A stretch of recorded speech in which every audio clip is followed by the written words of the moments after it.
అన్న బండి కొంచెం మెకానిక్ షాప్ లో చూయించుకొని వెళ్దామా? రిస్క్ ఏం లేదు, పెద్ద ప్రాబ్లం ఏం కాదు, కొంచెం వెలుగుతూనే ఉంది కదా. అక్కడ ఒక పెట్రోల్ బంక్ కనబడుతుంది, అక్కడ అడుగుదాం. అక్కడ టీ షాప్ దగ్గర ఆగుదామా? ఎవరికైనా టీ కానీ కాఫీ కానీ కావాలా? నాకు టీ వద్దు, కాఫీ చాలు. పనికి వెళ్ళాలి కదా అన్నా. ఇక్కడ ఎక్కడైనా మెకానిక్ షాప్ ఉందా? బండి కొంచెం ప్రాబ్లం ఉంది. వాడు మెకానిక్ షాప్ లో పనిచేసేవాడే. రే మనీ, ఏంటన్నా? మెకానిక్ షాప్ మూసేసావా? నీకేమైనా అర్జెంట్ పని ఏమైనా ఉందా ఇప్పుడు? మా ఓనర్ ఫ్రెండ్ కారు ఒకటి రిపేర్ అయ్యింది, అది చూసుకోవాలి. ఇదిగో ఈ అబ్బాయిని తీసుకెళ్ళండి, అన్ని పనులు బాగా చూస్తాడు. సరేనా? ఏంట్రా? సార్ కొంతమంది కాకినాడ నుంచి వచ్చిన స్టూడెంట్స్ సార్, వాళ్ళ బండి కొంచెం రిపేర్ అయిందంట సార్, అది చూడమన్నారు, అందుకని తీసుకొచ్చాను సార్. ఇప్పుడు టైం ఎంత అయిందో చూడరా, ఈ పని చూసుకుని ఇంటికి వెళ్ళాలి కదా. మనుషులు లేరని చెప్పు, ఇక్కడిద్దరే కదా ఉండేది. మన తెలుగు వాళ్ళే కదా, రిపేర్ చేసి ఇచ్చే పని అయితే రిపేర్ చేసి ఇవ్వండి. ప్రాబ్లం అది కాదు, ఈ టైంలో స్పేర్ పార్ట్స్ కావాలంటే పక్క షాప్ను ఓపెన్ చేయమని చెప్పాలి, తెల్లవారిపోతుంది. ఇప్పుడు వాళ్ళు రోడ్డు మీద ఉండేదానికన్నా ఇది బెటర్ కదా. బాబు ఆ బస్సు కొంచెం చెక్ చేస్తారా? ఇదిగో వస్తున్నాం. రండి. రే అక్కడ ఎవరు కూర్చున్నావు తెలుసా నీకు? ఎవర్రా? ప్లేయర్ టొవినో. అదేంటంటే ఆ బండి యాక్సిలేటర్ స్పెన్సర్ ప్రాబ్లం గా ఉంది, నేను వెళ్ళి షాప్ లో ఉందేమో చూసొస్తా. వాళ్ళని కొంచెం సేపు ఇక్కడ కూర్చోమని చెప్పనా? పర్వాలేదు, కూర్చోమని చెప్పండి. రండి రండి కూర్చోండి. రండి వెళ్దాం. అవును సార్, మీరేంటి ఇక్కడ? నేను బెంగళూరుకు వెళ్తున్నాను. అవును, మీది ఏ ఊరు? మాది తలకొండ. ఓ నాకు తెలుసు, నేను వచ్చాను. అవును, మీరు చెన్నైకి స్టడీ టూర్కి వెళ్ళొస్తున్నారా? మా టూర్ గురించి చెప్పాలంటే చాలా చెప్పాల్సి వస్తుంది, ఇంచుమించు సంవత్సరం ఖర్చు చెప్పాల్సి వస్తుంది. ఇప్పుడు ఎలాగో నా బండి ఇక్కడ రిపేర్కి ఇచ్చాను, అది రెడీ అయ్యే లోపు నేను వింటూ ఉంటా. Thank you. అలాగైతే మొదటి నుంచి జరిగిందంతా చెప్పాలి అంటే నేనే మొదలుపెట్టింది. ఆ రోజు కాలేజ్లో జాయిన్ అవడానికి బయలుదేరినప్పుడు అక్కడ దగ్గరలో ఉన్న చర్చిలో ఒక ఫంక్షన్ జరుగుతుంది.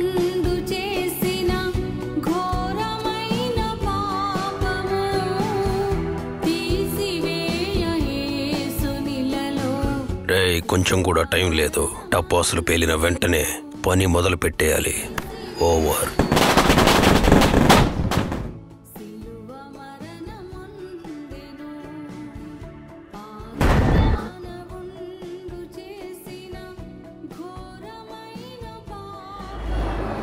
దారి తప్పిపోయావు అనుకుంటా. హలో హలో హలో, ఇలా రా ఒక్క నిమిషం. ఎవరిల్లు? పోలీసులా? ఇటు వెళ్లే రూట్ మొత్తం బ్లాక్ అయిపోయిందా? ఊరేగింపు వెళ్తుంది, అక్కడ రోడ్డును చూసారా? ఆ రోడ్లో వెళ్తే మీరు జంక్షన్కి వెళ్ళొచ్చు. సరే సరే, అరే రైట్కి వెళ్ళరా. దేవుడు మనకి ఎలా ఇచ్చాడో చూసావా? రే మన కొట్టాల్సింది ఇంకా చాలా ఉన్నాయిరా. అన్నా, గుళ్ళో హుండీ దొంగతనం చేసేటప్పుడు ఓ ముసలి నా చేయి తొక్కేసింది. నేను చూసా. అన్నా చూసారా? చిల్లర్ని నోట్లుగా మార్చాలి కదా. వెళ్లేదారిలో బాబాయ్ అంగిట్లో మార్చుకుందాం లేరా? అన్నా, మన దగ్గర ఉన్న పాత కట్టను మార్చకుంటే హుండీ మట్టుకే కాదు, చిన్న జేబు కూడా ఖర్చేలేం. అంతే. టూల్స్ అన్ని మార్చి కొత్తవి తీసుకున్నారా? మన మాదాపురం చర్చి జాతర ముగియ నువ్వు ఆ ఫోర్చ్యూన్లో ఎవరితో మాట్లాడుతున్నావు? ఎవరో ఒకరు అడ్రస్ అడిగారు, అక్కడ ఇది కొట్టేశా. ఆహా, ఇది సూపర్ గా ఉంది. చూపించు. చైనా ఫోన్ కాదే. బాగుంది. చీప్ గా చైనా ఫోన్లు నేను తీయను. ఇది నేను ఉంచుకుంటా. సూపర్ గా ఉంది. ఆ టీవీ సౌండ్ కొంచెం తగ్గించు. హాయ్ సూర్య, మార్చుకో ప్లీజ్. ఏంటి సాజు? సాజును కాదు, నేను నీ మొగుణ్ణి. దిలీప్ వచ్చేసాడా? లేదు, ఇప్పుడు వచ్చేస్తాడు. అవును, మీ ఫోన్ ఏమైంది? అది చెప్పడానికే చేశా. ఆ ఫోన్ ఫిలిప్ కివ్వు. మీ బావగారు. ఎక్కడి నుంచి మాట్లాడుతున్నారు? బావా, ఆ ఫోన్ కారులో కొంతసేపు ముందు ఎవరో కొట్టేశారు. అలాగా? వెళ్లేదారిలో చర్చిని ఎత్తుక్కుంటూ వెళ్లాల్సి వచ్చింది. రూట్ అడగటం కోసం కారు ఆపాం, అప్పుడే కారులోంచి ఫోన్ మాయమైంది. అయితే ఖచ్చితంగా వాళ్ళే ఏంటారు. టీవీ ఆఫ్ చేసి తీసుకెళ్లాల్సిన అన్ని ప్యాక్ చేయి. అన్ని రెడీగానే ఉన్నాయమ్మా. మీరెప్పుడు వస్తున్నారు? కావాలంటే వీళ్ళని నేను తీసుకెళ్ళనా? వద్దు, ఉదయానికల్లా నేను వచ్చేస్తా. వాళ్ళని 7 గంటలకల్లా వెళ్ళడానికి రెడీగా ఉండమని చెప్పు. సరే సరే. తొందరగా దిగో, వాళ్ళు వచ్చేసారు. అంత రెడీనా? నువ్వు ఫోన్ చేసావా? వాడు ఎప్పుడూ రెడీగా ఉన్నాడు, నువ్వే లేటు.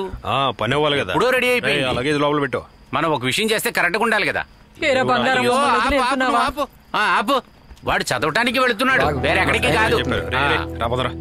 బాయ్ అమ్మా. అన్నా ఏంట్రా? అది ఇవ్వలేదా? అయ్యో మర్చిపోయానే. ఇది నువ్వు ఉంచుకోరా. అయ్యో నాకెందుకు బాబాయ్, ఇది నా గిఫ్ట్ గా ఉంచుకో. చాలా గొప్ప గొప్ప వాళ్ళ పిల్లలు చదివే కాలేజ్ అది. మనం వాళ్ళకంటే ఎందులోనూ తగ్గకూడదురా. ఈ ఫోన్ అందరి ముందు ఆన్ చేసుకుని గేమ్స్ ఆడుకోరా. సరే. ఇంకో ముఖ్యమైన విషయం రోయ్, ఎక్కడైనా షాప్ లో చూపించి ఉన్న సిమ్ కార్డ్ తీసి పడేసి వాడుకో. మేము దాన్ని తెరవడానికి ప్రయత్నించాం కానీ కుదరలేదు. మాకు దాని గురించి తెలియదులే. రేపు కోర్టులో కేసు ఉందిరా, లేకపోతే కాలేజీలోనే దింపేవాడిని. బస్సు రెడీగా ఉంది. నువ్వు బస్సు దిగంగానే అక్కడ సుధీర్ అనే పేరు గల నా శిష్యుడు ఒకడు ఉంటాడు. నువ్వు వాడితో వెళ్ళి అక్కడ నీకు కావాల్సిన ఫ్యాషన్గా ఉండే డ్రెస్సులన్నీ తీసుకో. అలాగే ఇప్పటికి ఇది ఉంచుకో. బాబాయ్ ఇది నేను అనుకున్న కలెక్షన్ రాలేదురా, ఉంచుకో. అయ్యో బాబాయ్ ఇది నువ్వు భయపడకరా, ఇది ఎవరి దగ్గర కొట్టేసిన డబ్బు కాదురా, అందరూ దేవుణ్ణి వేడుకుని వేసిన డబ్బురా అది. ఇలా చూడన్నా, సీట్లు లేవు, బండ్లో చాలా మంది నిలబడి ఉన్నారు. అయితే కూర్చున్న వాళ్ళలో ఒకరిని లేపరా. ఓకే.